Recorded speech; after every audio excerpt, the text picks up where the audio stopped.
In current times, not knowing about electric current is like living in the dinosaur age. So, in this lecture, you will learn everything about electric current, and that will take you immediately to the concept of electric charge and intrinsic property of matter. And then there are good and bad conductors of electricity. Why is it that a good conductor is a good conductor? What is that property? And finally, how to make a charge move. That is what is current. We will link it to the analogy between water and heat flow that flows only because a difference in a certain property between 2 points. Welcome to the portals of real learning. Don't skip and listen carefully right till the end. Let's start the chapter called Current Electricity, and it's a chapter that is closely related with our day to day lives. We have all sorts of electrical appliances in our homes: the bulb, the fan, the air conditioner, the refrigerator, the microwave oven. Everything runs on electricity and a current is flowing through them. So, we are going to learn about the concept of charge and a law called Ohm's law, which tells us how much current would be flowing through a particular body under what situations. We will learn about the concept of potential and potential difference, resistances, combination of resistances, power delivered to the resistances, and the heat generated. So that is the content of this chapter. In this session, we are going to learn about charge, current, and Ohm's law. One of the manifestations of electricity is lightning. It is a giant spark between this cloud and the earth. And this spark is basically a lot of charge flowing from the cloud to the earth in a very short time, and a tremendous amount of energy is released. If this spark passes through, let us say, a tree, it will catch fire. If it passes through a human body, that person will be dead immediately. Tremendous amount of energy is released during the process. And that is why this lightning, or bijli as it is called in Hindi, has attracted songs like बिजली गिराने मैं हूँ आई कहते हैं मुझको हवा हवाई. And actually this has intrigued mankind for such a long time. In the 18th century, Benjamin Franklin did his famous kite experiment. There was a thunderstorm and he made a kite with a silk handkerchief so that it would be robust, not made of paper or something. And he put a small iron point on it. It was made of silk handkerchief, and then there was a string. And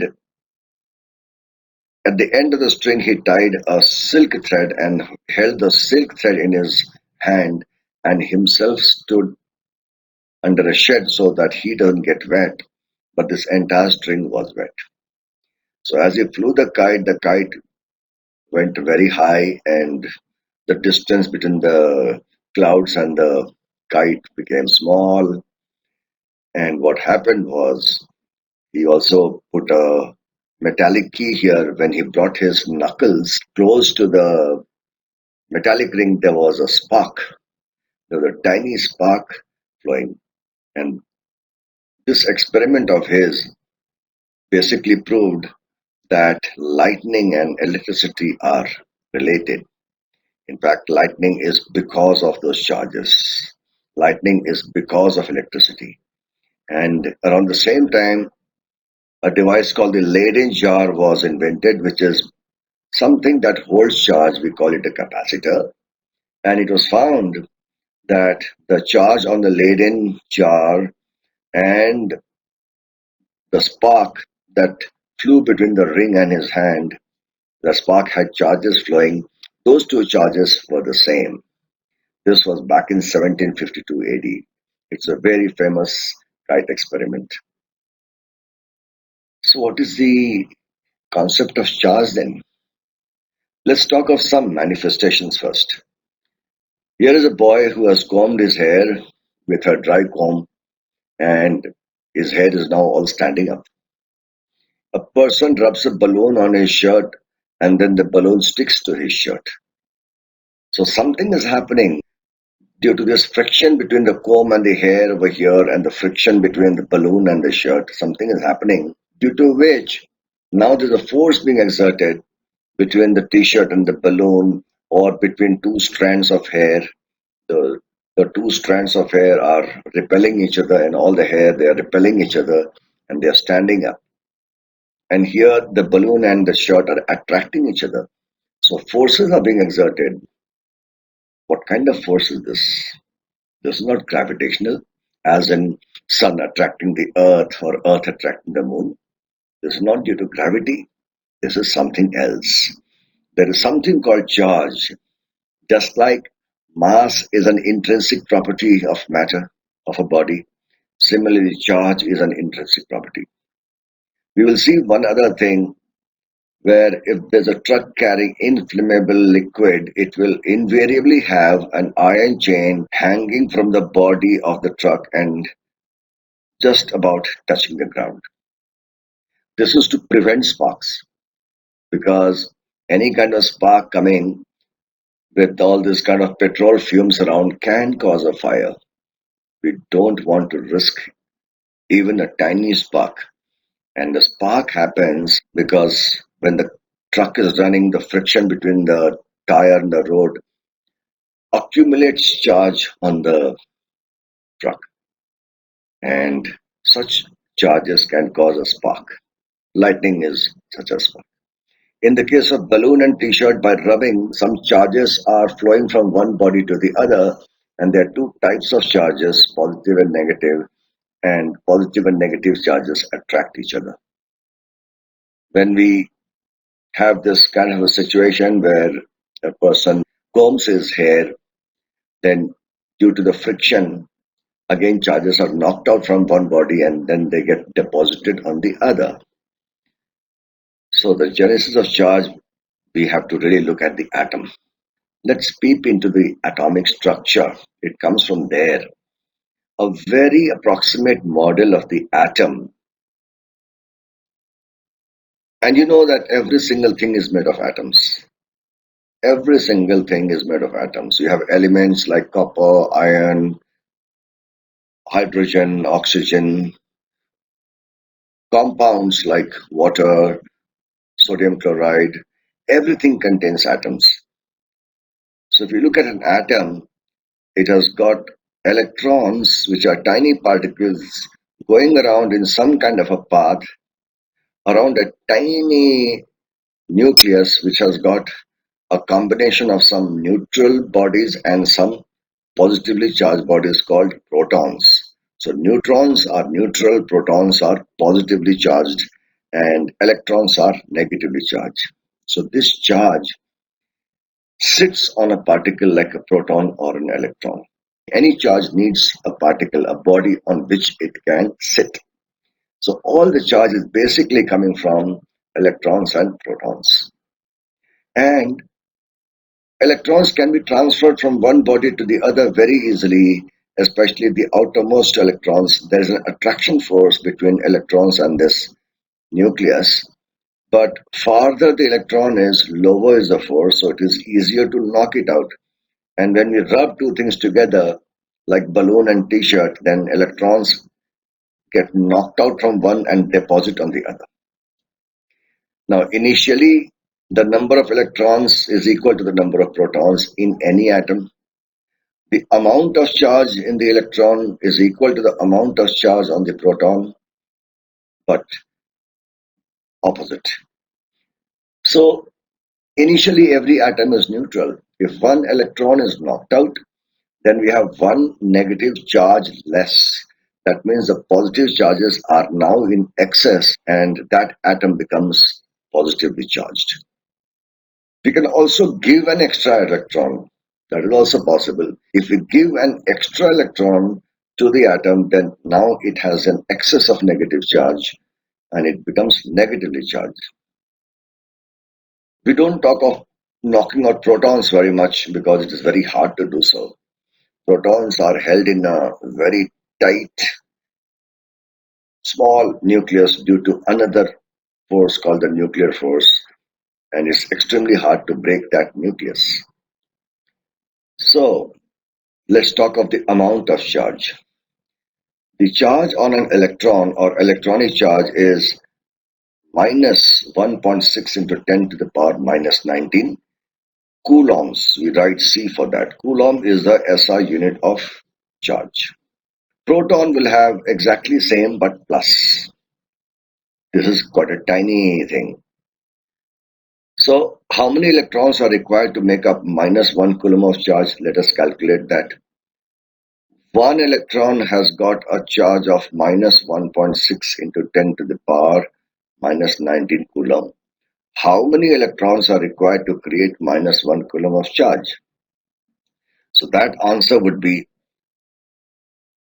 this into this divided by 1.6 into 10 to the power minus 19. So minus 1 divided by minus 1.6 into 10 to the power minus 19. That will be 6.25 into 10 to the power 18. As you can see, it's a huge number. 10 to the power 9 is billion, and this is billion square. So huge number of electrons are required to make up 1 coulomb of charge. An important thing about charge is that it is quantized. We can only add or subtract an electron. We can't give a fraction of an electron. So if I were to knock out electrons, I can knock out 1 or 2 or 5 or 10, but not 4.5 or 6.2 or something like that.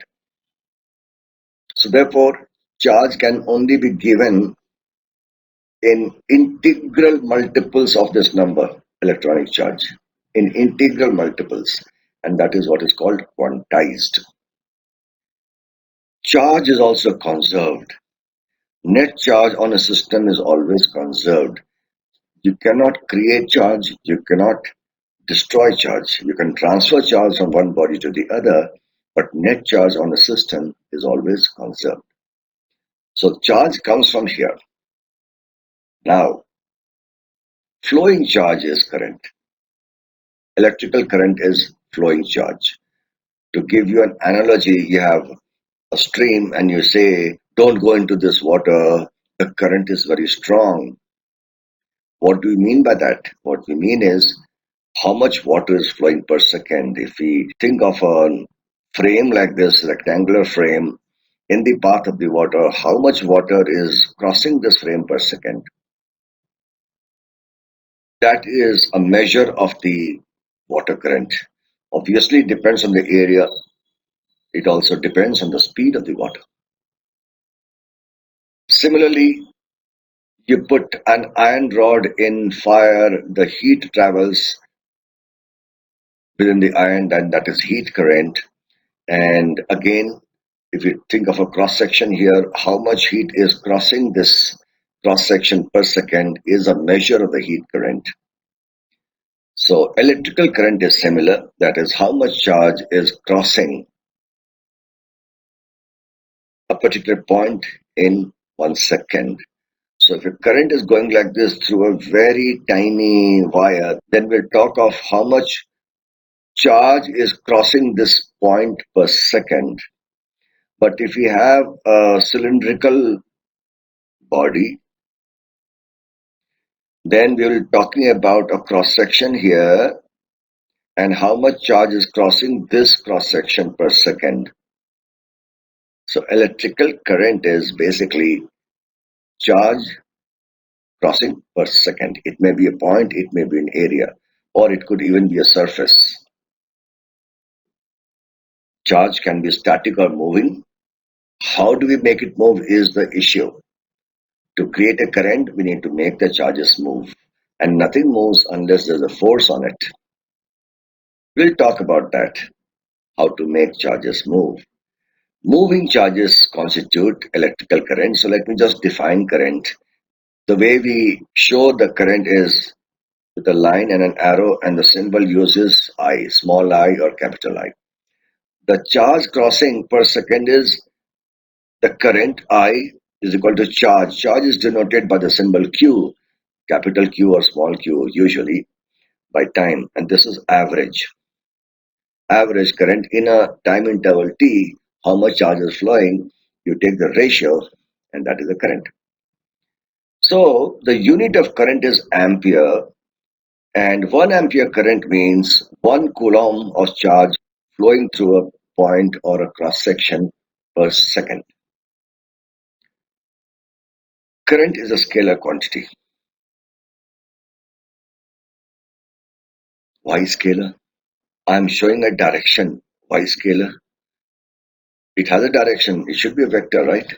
Well, it has a magnitude, it has a direction, but that is not sufficient to describe it as a vector. To be a vector, you have to obey the vector law of addition. Two vectors add in a very different manner. I can only say this much right now, that if you add 5 plus 5 is equal to 10, but if you add 5 which is in this direction and 5 which is in this direction, both are 5, the sum is not equal to 10. These are vectors, their magnitudes are 5 units, their directions are as shown, 90 degrees. The summation of these two vectors is not 5. It results in another vector which is the diagonal of the parallelogram, and that will be 5 root 2. So vector law of addition is this diagonal parallelogram law. Current doesn't obey that. So it is a scalar quantity. But there's another quantity which is a vector called current density, that is current per unit area, that is J is equal to I upon A. So suppose a current is flowing like this, then you take a small cross section, current at that cross section is flowing like this, then that is a vector divided by the area, perpendicular area also. And this is a vector which is defined at any point. So at this stage in 10 standard, don't worry too much about current density. Let's just talk about the current right now. You will learn more about current density and the vector rules, etc. in 12th standard. Here we are building a basic understanding of how charges can be moved around and how energy is transferred, how appliances work, etc. Now, for the charge to flow through a body, that body should allow the charges to flow. Those bodies, those materials that allow the charges to flow are called good conductors of electricity, and others are called bad conductors. Bad conductors are also called insulators. If you put a wooden stick in fire, you're holding the other end in your hand, you won't feel the heat. It's a bad conductor of heat. But if you put an iron rod, you will feel the heat at this end after some time. Iron is a good conductor. Similarly, we have in current. Good conductors allow the charge to flow through them, bad conductors do not. This good and bad also is not absolute. Even a bad conductor can become a good conductor if you apply a sufficient, let us say, electrical pressure on it. It will succumb. And that electrical pressure that I'm talking about is more aptly called potential difference, and we are going to talk about potential difference a lot. Lightning is that only. Air is a bad conductor normally, but lightning is a spark flowing through the air, from the cloud to the earth, through the air. Air succumbs because the cloud has come too close to the earth during the hailstorm, and there's a lot of charge on the cloud, and that creates the potential difference, and therefore the air succumbs. But under normal situations, we describe something as a bad conductor, something as a good conductor. Also, every conductor is not equally good. All metals are good conductors, but they are not equally good. Silver is the best, then comes copper, and then aluminium, iron, etc.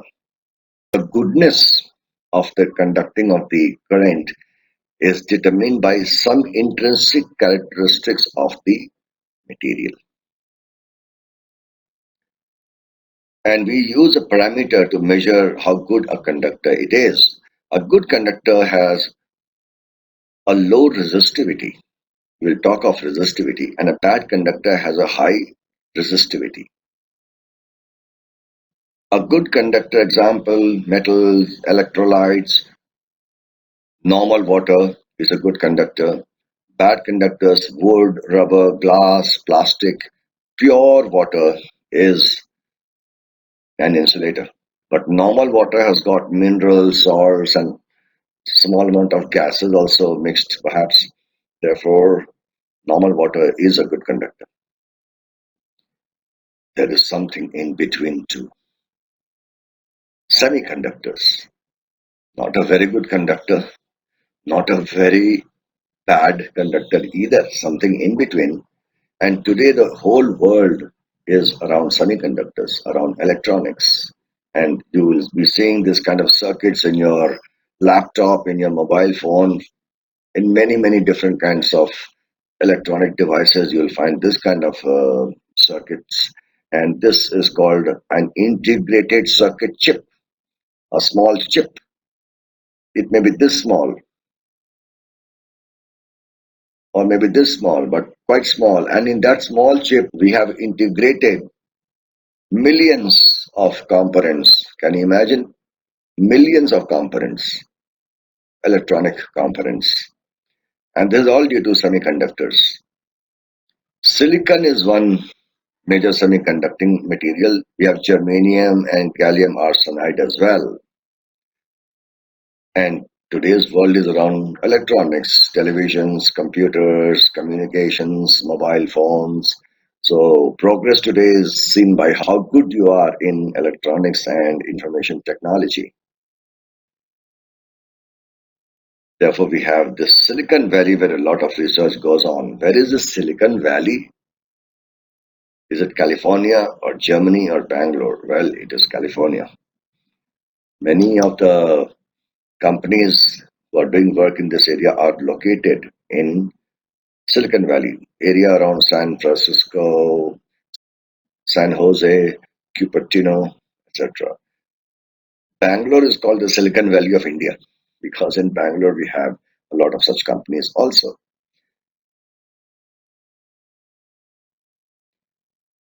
In this chapter, the focus is on current through metals. So let's talk of metals. Metals are good conductors. Why are they good conductors?